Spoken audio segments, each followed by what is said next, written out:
السلام عليكم وعليكم السلام. طبعا شي أكيد المتكلم جنرال يا بعد قلبي. جبنا لكم شد ما بين التارك أبو شيبة، طبعا شي أكيد ذي بالشرقية، وما بين ضلع الباشا علوش الحسكاوي يا بعد قلبي. يا بعد روح متفقين هم من أول شي إنه الشد ربط، شد 60 ربط. قالوا ذي بالشرقية وذي بوافق وقال إيش بدكم وأنا جاهز. أوكي.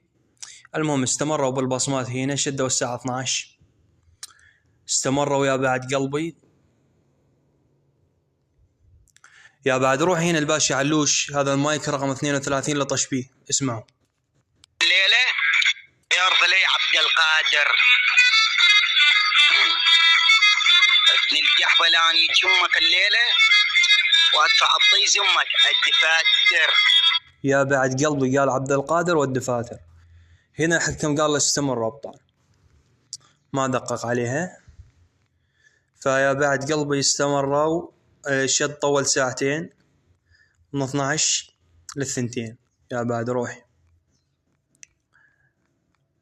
المهم هنا صارت اختلافات بالتحكيم، صاروا يطلبون معنا من ذيب انه اسم ضارب وما ادري شنو كذا، يعني شلون اقول لكم يريدونها صلمطه.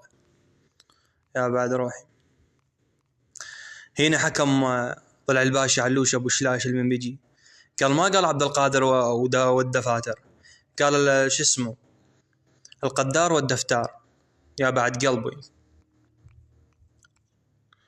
شوف حمود ايش قال يا معود، الدفتر مو دفتار، ما ادري شلون هو كاتبها.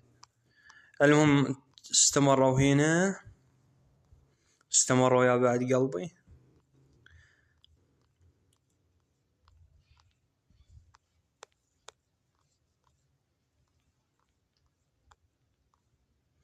هنا ظل الباشا علوش كسر مايكه 30. يا بعد روحي. وهذا مايك الخضوع، بصمة الحكم يا بعد روحي.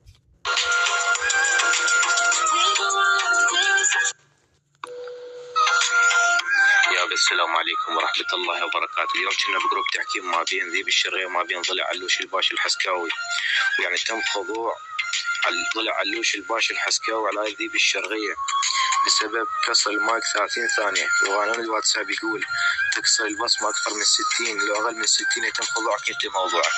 ويعني تم خضوع ضلع علوش الباشا الحسكاوي على ذيب الشرقية، والحكم حق الله يعني بشخصيته وعلى صيتي، والشد ما بيكره يا بعد أمري.